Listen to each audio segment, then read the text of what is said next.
Hello guys, நம்ம இந்த வீடியோவில் பார்க்க போகிறது எந்த கேள்வின்னு சொல்லி சொன்னால் 2025ஆம் ஆண்டு நடைபெற்ற 2024ஆம் ஆண்டுக்கான மிக்ஸ் பேப்பர் 1 ஏ பார்ட் கேள்வி 2வது கேள்வி தான் பார்க்க போகிறோம். என்ன கேள்வின்னு சொல்லி சொன்னால், ஒருவில் தரப்பட்டுள்ள தகவல் கேட்ப பிஏஇ பெருமானம் என்னன்னு சொல்லி தான் கேட்டிருக்காங்க. இந்த பெருமானத்தை கண்டுபிடிக்கிறதுக்காக நான் இது தெரியா கணியம் அப்படிங்கிற நான் இந்த எக்ஸ்பாகைன்னு சொல்லி பிரதிட்டு கொள்கிறேன்.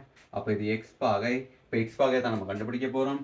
அதுக்கு முன்னாடி பார்க்கும்பொழுது இது ரெண்டும் சமாந்திர கோடு ஏபிசிடி சமாந்திர கோடுன்னு சொல்லி சொல்கிறாங்க.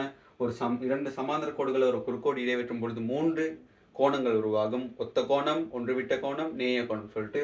ஸோ இங்கே உருவாகிறது ஒன்றுவிட்ட கோணங்கள்.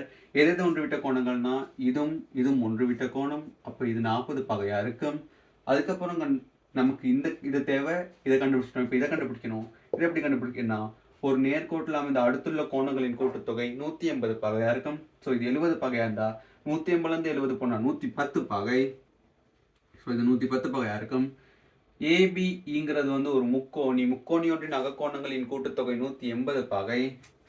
ஸோ எக்ஸ் பாகை சக 110 பாகை சக 40 பாகை சமன் 180 பாகை.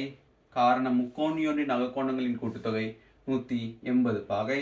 இரண்டையும் கூட்டணும்னு சொல்லலாம் 150 பாகை சக எக்ஸ் பாகை சமன் 180. 150 சமனுக்கு கூட்டுதுங்கிட்டு போனால் 180லேருந்து கழிப்படும். கழிச்சோம்னு சொன்னால் எக்ஸ் எவ்வளோன்னு சொல்லி வரும்.